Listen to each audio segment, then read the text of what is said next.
Hey guys, and welcome back to a solo podcast. It's been a while since I've been on my own for these. Been joined by some fantastic guests over the last two episodes in the form of Jack Thorburn and Luke Hoffman. If you have not listened to those episodes, please do. They're fantastic, especially Luke's bit on night shifts. You might want to check that out.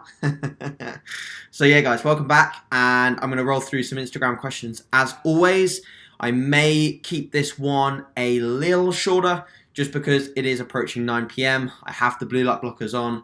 As you'll have noticed, I look very educated, perhaps even attractive. Maybe not. Definitely not. But yeah, if you're on the audio, obviously you're just listening to my fantastic voice. So might keep this one a little bit shorter just because of the time. It's been a pretty hectic day for me today, which kind of wraps me into my sort of feedback and sort of synopsis on my week so far, and obviously the last couple, so to speak, basically because I haven't had the chance to update you guys on where I'm at over the last few weeks. So essentially, things have been going pretty well. Training's been going a little bit, I'd say a little bit up and down over the last week or so. Been sort of riding the wave between maybe feeling a little bit more fatigued than I initially anticipated this early into a mesocycle, given the last time I really deloaded was before Vienna, and Vienna was only just about 4 weeks ago, so realistically I shouldn't be needing a deload at this stage, but perhaps I sort of overshot my ability to progress some movements in the initial phase of the mesocycle, got a bit too greedy, and perhaps accumulated a little bit too much fatigue than I can handle now to progress further. And ultimately, overload is a lot indicated by, or a lot influenced by, our current state of fatigue. If we overreach from either a systemic or an acute standpoint, we're going to be in a position where we can't apply overload anymore. So sometimes we get a little too greedy when we re-enter a training mesocycle, and we take progressions that perhaps are there in that moment of time, and then we pay for the repercussions after that. And we don't realize until after we've made those progressions that, oh shit, I'm actually like near on overreached here. And this is something that, unfortunately, like us trainees that train to a high level of intensity fairly frequently, we like this style of training, we're going to see the repercussions of that at some point. And what I'm almost thinking is that I need to be a little bit more aware. I need to be a little bit more patient with my pace into my mesocycles. And that's not to say that I need to train like a complete wuss at the start of my mesocycles. I just need to be a little bit more cautious. And another influencing factor in this is training with partners and friends and traveling. Training with Valentin, training with Kevin, training with other people, Michelle, etc. Joe, all these sessions that I've had with other people. Like, am I going to show up at those sessions, train with these people, and train with a few in the tank? That's just not the way these sessions are going to go, is it? So I think I need to periodize my training partners. I need to make sure that if I have a session where I really should be taking it easy, I should probably take it easy. But my stubborn mentality is not like that, doesn't really function that way. So a little bit more sensible approach needs to be applied to some of these sessions. But nevertheless, things are going pretty well elsewhere. Like, work's really good, and sort of general sort of client progressions are fantastic. My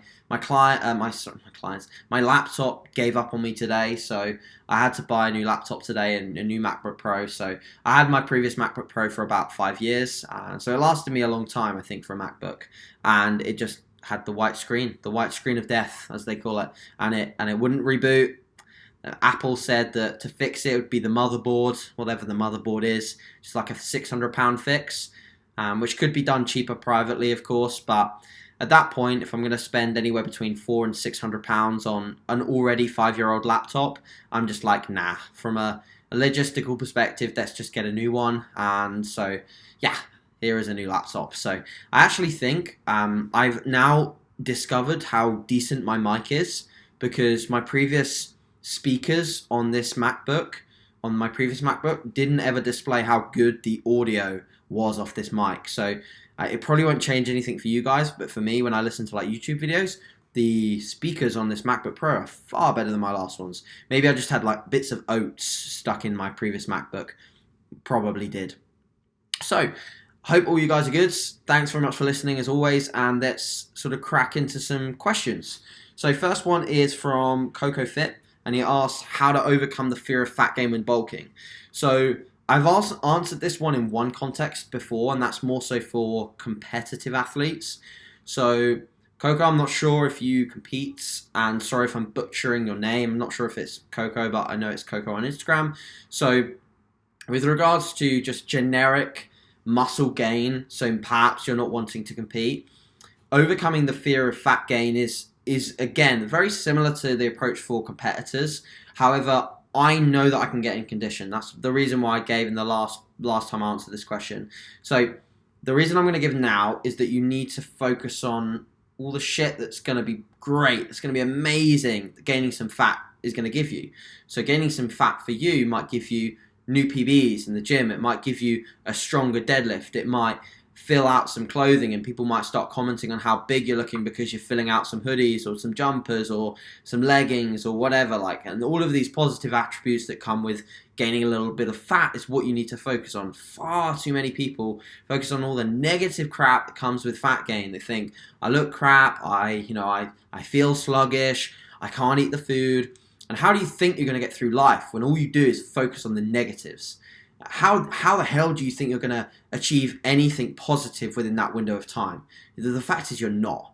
You're simply not. And it's what I drill into my clients, is that if you're in a negative mindset towards the goal of gaining and accruing tissue, good luck gaining tissue, because you're not going to enjoy any of the cool stuff that comes with being in a surplus and accruing some degree of body fat in the return for more muscle. So for you, definitely focus on the positives. Look at all the good things that come with gaining some additional body fat, and try and transfer that into the gym and doing wacky shit in the gym. Like I posted in my my Instagram post previously in the middle of the week, extreme looks require extreme things to be done in the gym. So focus on doing those extreme things. Those sets that get reshared on Instagram, are you doing any of those sets? If you're not, work towards doing them. And then once you start doing them, maybe you'll have a bigger following, maybe that reshares. But I know people that have got 3,000, 4,000 followers, and I know when they do some wacky stuff in the gym, that stuff gets reshared lots of times because no one else is doing it. When do you see girls RDLing 140 plus? Not very often. When do you see guys 20 years old doing 260 kilo deadlifts 4 reps? Not very often. So that's why that stuff gets reshared. Do the stuff that not many people do very often, and do it well, do it consistently, and you're going to say goodbye to the fat gain and say hello to a lot of new tissue, which is going to be fun. Michael, so what's your opinion on pacing around between sets as opposed to sitting and recovering? Interesting. So this is highly individual, I would say. Some people can get away with just, sitting down and recovering fine in between sets. Perhaps that's their way that they feel like they maximize recovery in between sets. For me, I think when I'm prepping, I don't really like to sit down. I don't really feel like sitting down offers me much benefit, because when I sit down, I feel like I'm not getting back up again at all. So I feel like standing up and staying standing up is the best option for me to avoid staying down for the rest of the session. So, and also if you look at obviously NEATs, non-exercise activity thermogenesis, we can potentially increase our step count if you're wearing a fitness tracker whilst in the gym. Some people don't. I get my clients to wear it in the gym, they just don't wear it for cardio, because they try and standardize the amount of movement that they do within the gym. It's something that I want them to be doing. If it also depends on your gym size. If your gym is large and you can walk around it, for example, one of my previous gyms, underground gym, so much room, just a giant empty space, basically. You can walk around for miles. I think Jack, if he listens to this, Piaz, will remember me on some of my sessions, especially upper body days. He'll remember me doing a set of incline dumbbell press and then going for a walk all the way around the gym and coming back. Now, I don't do that very often now, but when I was in prep and I was trying to accrue steps and maybe I had a busy work day, I would do a set of incline dumbbell press. I would walk around the entire gym and come back and do my second set. That's kind of the way I would accrue steps, because I wouldn't want to get behind on them. And that's an element of ticking your boxes. Do you need to tick your boxes by moving around more in the gym, or do you want to just sit and recover? Are you in a gaining phase or are you in a dieting phase? Question yourself on that one, and then you can obviously make the appropriate decision. I hope that helps, Michael. Depending on the phase. So Jermaine, my man, Jermaine is prepping for the BNBF Midlands this year, so give him a follow on Instagram, Jermaine Sully. He's one of my clients, and yeah, he's going to be a fun prep to follow. How do you go about organising peak week, especially for first timers? So good question here, Jermaine. So for first timers, let's try and bring this back to sort of like yourself and try and give you a very specific answer. So when we're looking at organising a peak week for someone that's doing their first ever show, what we want to think about doing is doing the least complicated peak for the most results. Now, it depends on so many factors. Their level of muscularity, the class they're entering. For Jermaine, it's going to be juniors, okay? So juniors, how do we peak a junior? Several different ways to peak a junior, but again, these juniors, a lot of these guys tend to be overthinkers. They overanalyze, they overthink, they stress. So adding in a bunch of variables like religiously tracking sodium and potassium to the exact degree is probably going to cause more havoc than any good.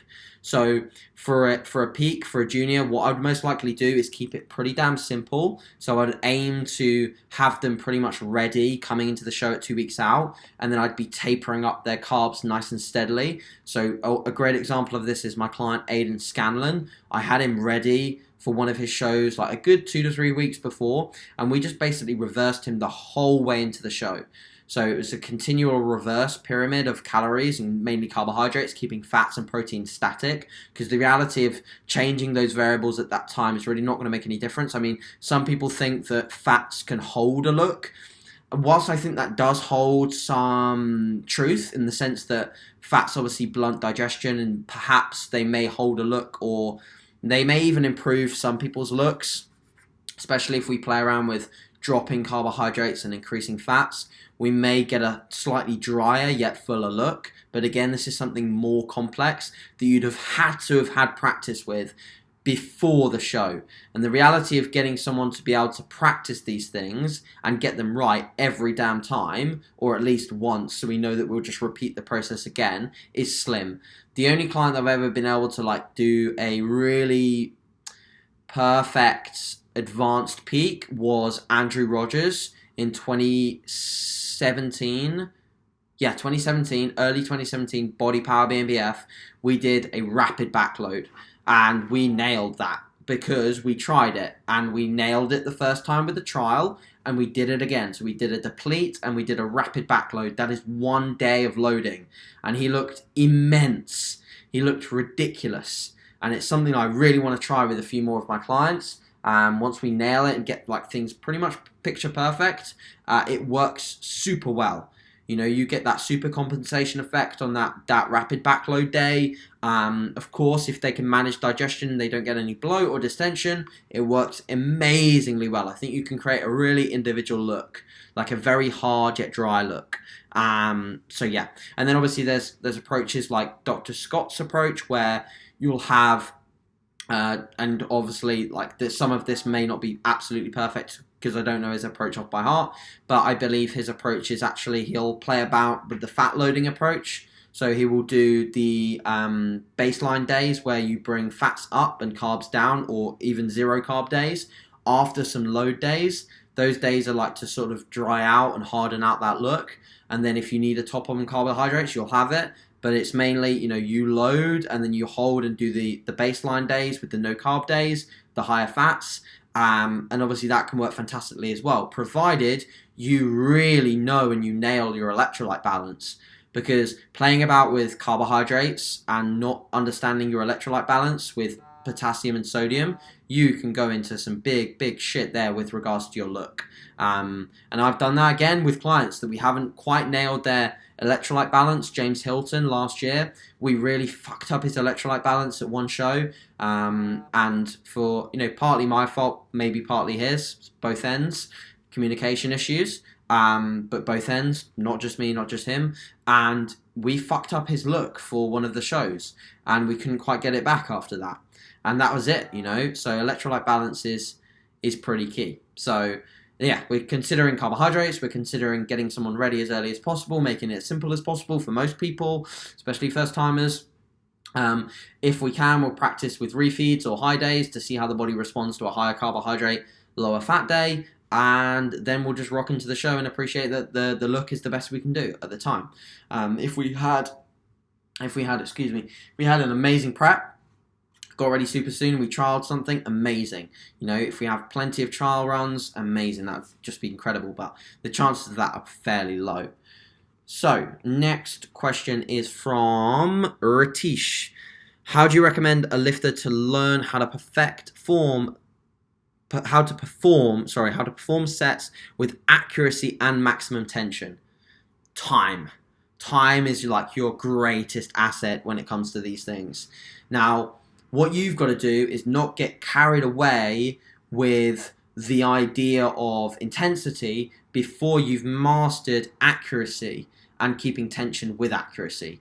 So if you're a complete newbie, you need to go and see a really good trainer in your area that's going to teach you how your body moves. It's going to teach you how you can make an exercise fit you. It's going to teach you the basics of mechanics within exercises, and that's going to be absolutely fundamental for you to make some initial progress in terms of like just getting your basic patterns down, learning how to hip hinge, learning how to squat, learning how to press, both vertically and horizontally, with pulling. So I think that's the initial phase. It's getting someone to teach you.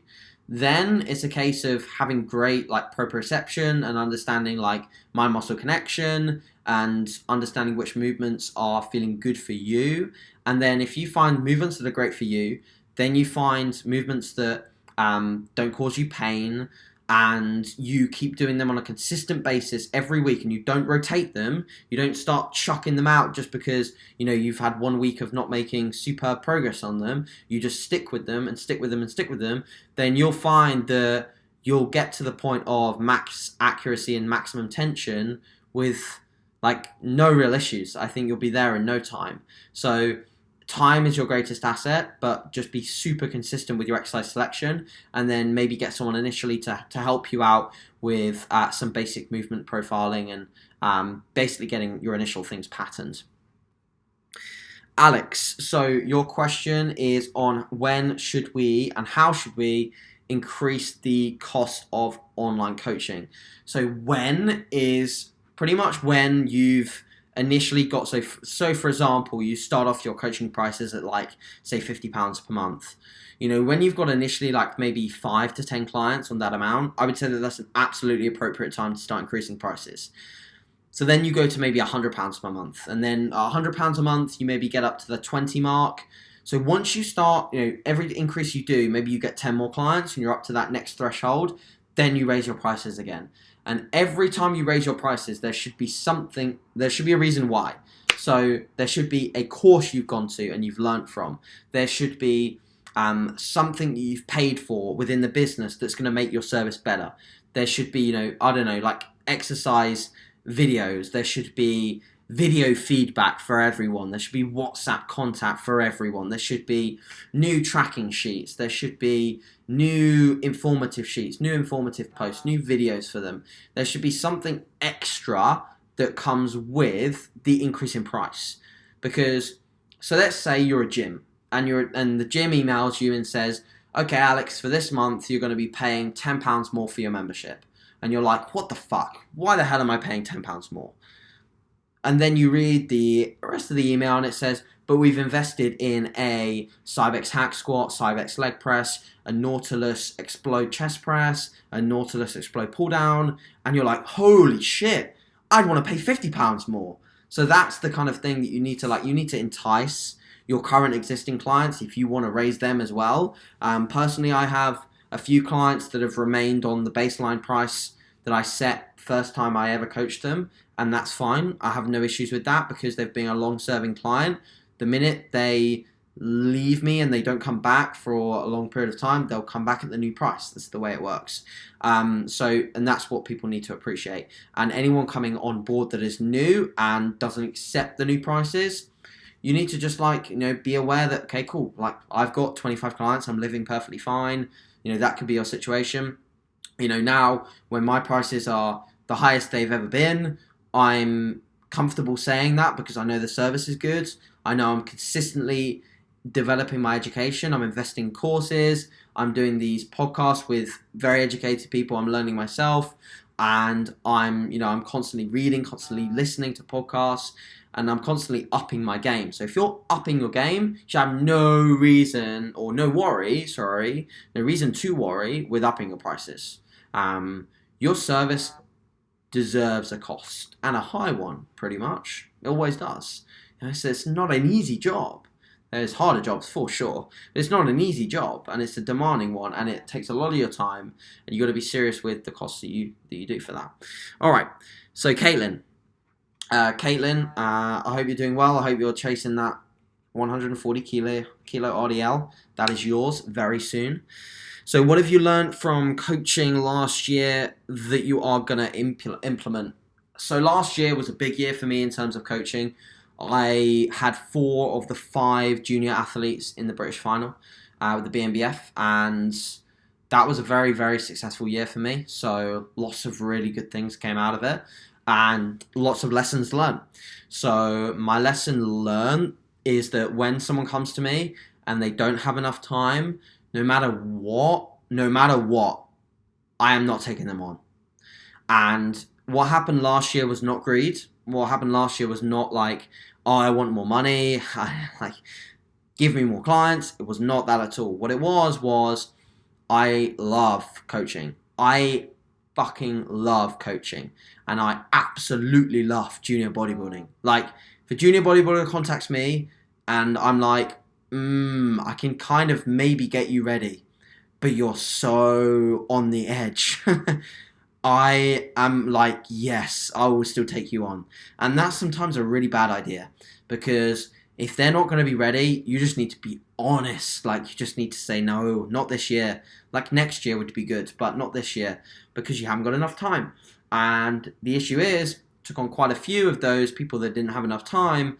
And yeah, I ended up in a bit of a shitstorm by the finals because a lot of those guys were rushing to the stage. I think that maybe what I learned is that I need to see more people this year in person. I've already learned that this year with seeing one of my clients who's looking amazing, but definitely looks different in person. Not to say he looks worse. His condition just looks different in person. I'm not going to mention names because it's harsh, but his condition just looks different in person. And that's something I really need to be aware of as a coach. So I've made sure that, already I've got the clients that are doing earlier shows. They're already coming to see me fairly frequently. And the people that invest in their time coming down to see me, or, me coming up to see them, whatever works, they're the ones that are going to get in the best shape. I guarantee you. I absolutely guarantee you, because I will be the one telling them, no, like visually, right here, me standing right in front of you, you're not ready. We need to pull off more.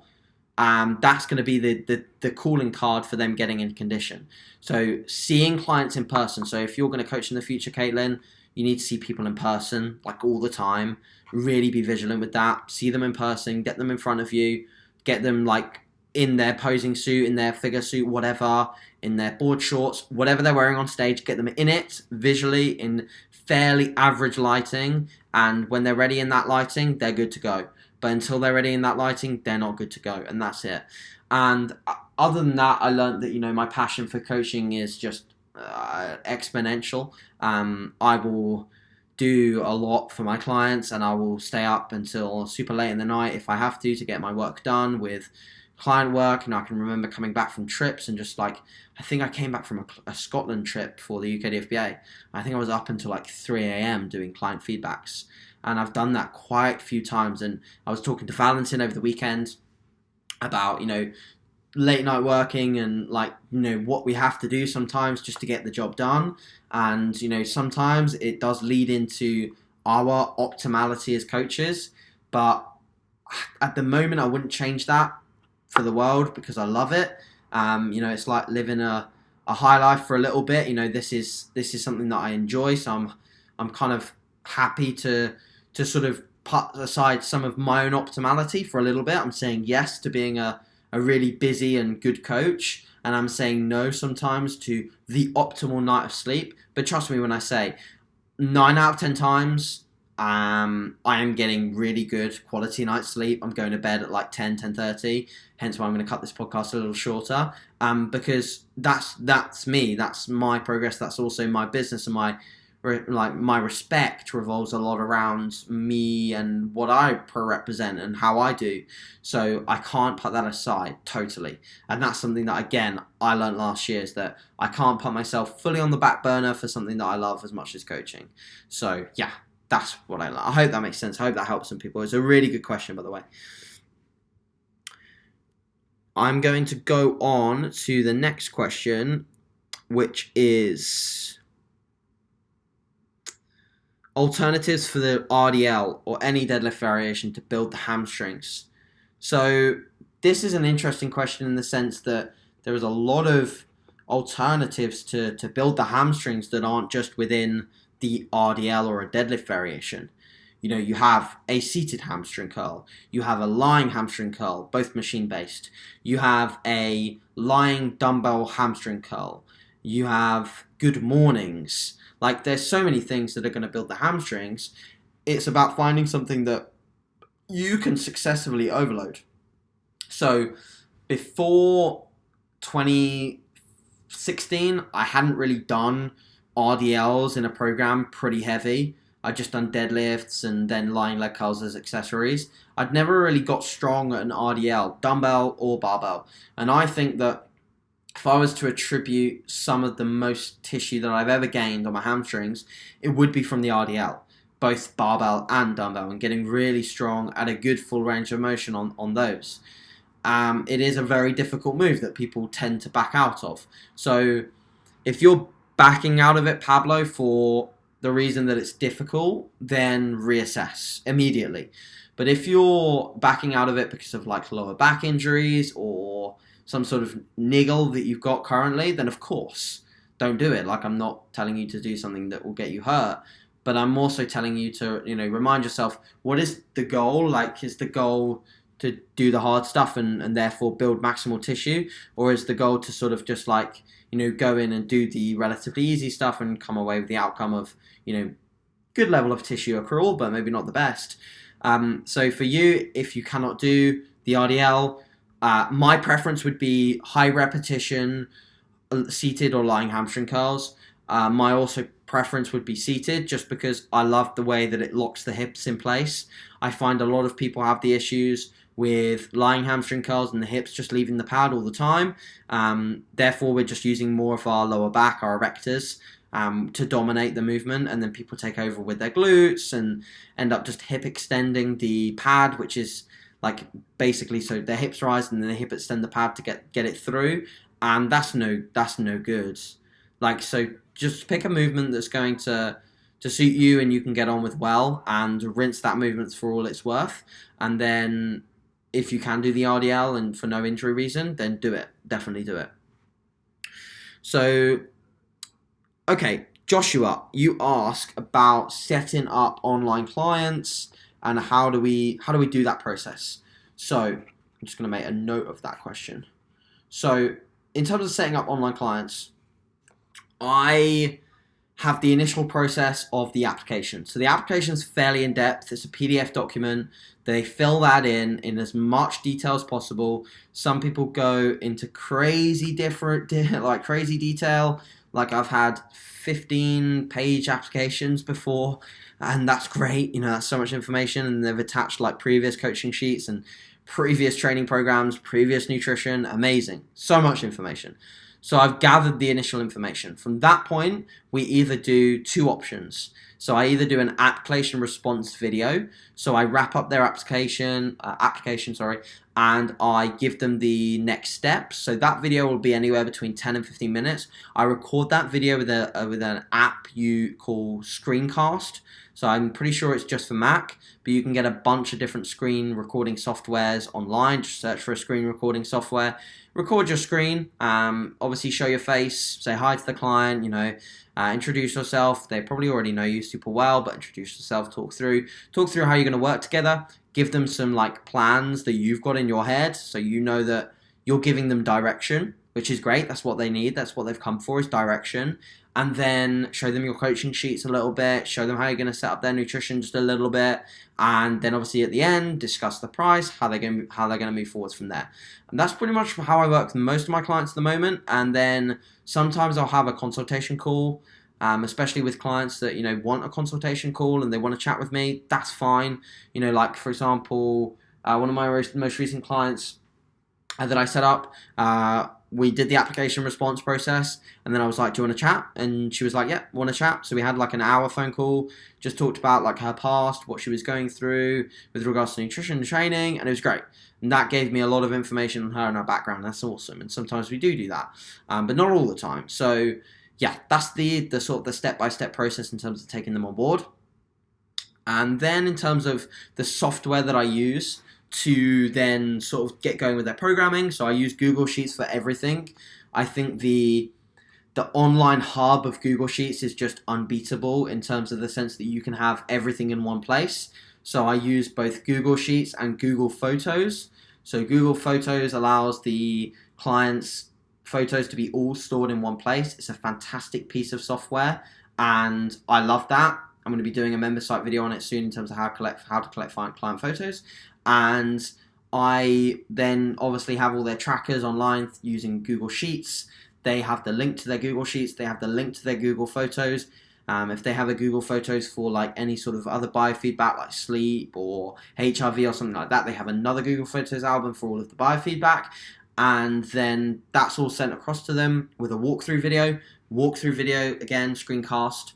Anywhere between like half an hour and 45 minutes for the walkthrough video, taking them through absolutely everything they need to know about coaching, the process, how we're going to get going, what's our initial startup like, how we set up initial nutrition, how we set up training, how to fill in their sheets, how to communicate with me, check in expectations, blah, blah, blah, everything. We go through everything. It's awesome. It's so much fun. I get really excited for them. And then we do a weekly check-in. And their weekly check-in is a video their end. So they record a video.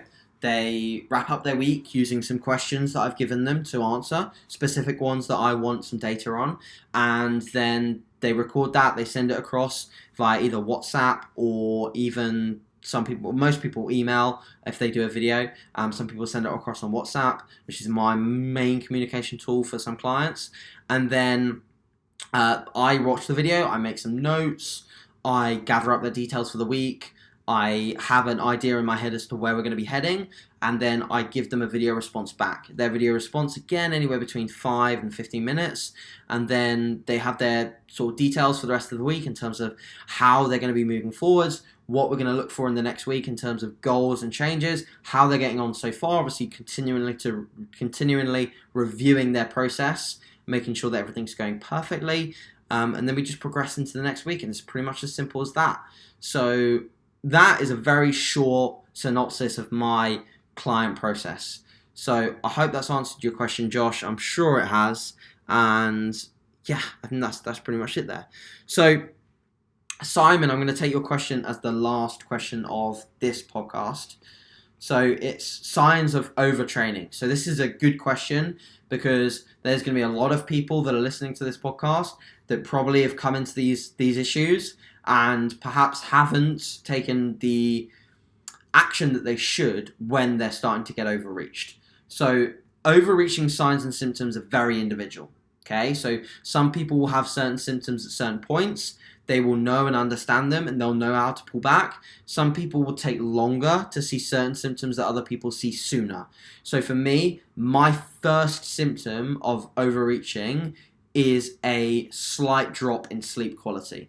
Now, this sleep is weird because it's not the inability to sleep throughout the night. It's the inability to get to sleep. That's my issue. And I believe that this is down to a heavy or an outweighed balance of the autonomic nervous system. So we're looking at spending more time in a sympathetic dominant state because we're overreached. Okay, that's where you're going to be. You're probably going to be more sympathetic dominant in an overreached state. So with that being said, when we're going to bed, if we're not as much in a parasympathetic state as possible, we're going to find it hard to sleep. We're going to find it hard to switch off. So That's where I'm at. My sleep is the first thing. Second to that is going to be appetite. Appetite will most likely, in an overtraining phase, despite where you're at with calories, it's going to be appetite goes down normally. Okay, so you find it hard to eat. Even if you're dieting, food just becomes a bit of a bore. If you're in an off season, it's game over. Food is horrendously hard to shovel down. You feel like you need like a JCB digger to just shovel a load of granola in your mouth because that's all you can swallow. It's bad. Like, it's really bad. The appetite is low. You obviously shouldn't get to a point where you feel horrendous, but you probably feel some significant changes in appetite. Then it comes the slight drop in performance. So performance will usually go backwards to some degree. It won't necessarily go backwards in the week that you're starting to overreach. It might even go forwards slightly as you're very neurologically adapted to all the movements you're doing. And you could actually get some functional overreaching done before you actually start to, non-functionally overreach and get into performance dropping. So you ideally want to nip it in the bud with some of the other things, sleep, appetite, and I'll discuss some others in a bit. They're a bit later on in what I see. So yeah, training performance potentially comes down. Where it's seen usually amongst most people, amongst the most of my clients that I tend to give them feedback on, or they give me feedback on, is their warm-ups. How are your warm-ups feeling? Your warm-ups feeling like fucking slow? If your warm-ups like normal warm-ups that just fly, if they're feeling horrendously slow, there's probably a problem. And that's where we need to start to think, okay, here's a problem. Let's try and rectify this before things go really, really wrong. And that's where we need to look at, potentially pulling back before it's too late. Then finally, we're looking into some other aspects, and that's within like your general mood. And your mood for training will probably go down, so your motivation to train will go down. And this can be actually really, the thing is, and you asked this, Simon, it's hard to really understand whether the fatigue that you've got is diet fatigue or training fatigue. Because when you're dieting down and you're super lean and you're tired, sometimes your training motivation does drop off. And a lot of the time, people just think, I need a deload. And the deload doesn't make it any better. And you're like, fuck, did I really need a deload? So that's where, when dieting, actually taking a more forced approach to deloading, so saying every 6 weeks I'm going to deload, is more beneficial, especially towards the end of a prep. The start phases of a prep, I'm more lenient as a coach. I tend to take the feedback from clients a little bit more as a higher priority than a actual strict paradigm of 6 weeks of training, 1 week deload. So I tend to take more auto-regulated deloads with clients the start of prep, and then actually more scheduled deloads towards the end of a prep. And I think that's the best way to work it, because the feeling of anxiousness, nervousness, more headaches, more fatigue, all of these things, they can actually come from just being in prep, but they can also come from being fatigued and overreached. So the balance between these things, the emotional side of overreaching, is hard to balance, really hard to balance when you're in a dieting phase. So that's something really important for you guys to note. So yeah, I think I've covered about 10 questions there and managed to ramble for the best part of 40 minutes. So I'm going to leave it there for tonight, guys, as I do want to prioritize my sleep, but I also want to get a podcast out. So I never will leave a week without getting a solo podcast done. So this is Solo 14 complete. And of course, if you've got any other sort of side tangents or questions that you want to ask me at all, please leave them in the comment section below. If you enjoyed this episode and you took something away from it, please share it on your story. Tag me in it, as always. I really appreciate it. Solo is back. We've got a guest next week, so I'll be back with a guest next week to talk some cool things, a bit of a different guest, so you can look forward to that one. And as always, just please give the video a like on YouTube if you're watching on YouTube, and if you're on SoundCloud, Spotify, or iTunes. Like I said, share it on your story, get people noticing what I'm doing, and I really just appreciate the support on these. It really does blow me away sometimes. So thank you guys very much for watching. I hope you all have a fantastic weekend, and hopefully your training weeks are going awesome as well. And yeah, of course, any questions, as always, give me a buzz on either Instagram or the comments section. Alright guys, I'll chat to you in the next one, and thanks again. Speak soon. Bye.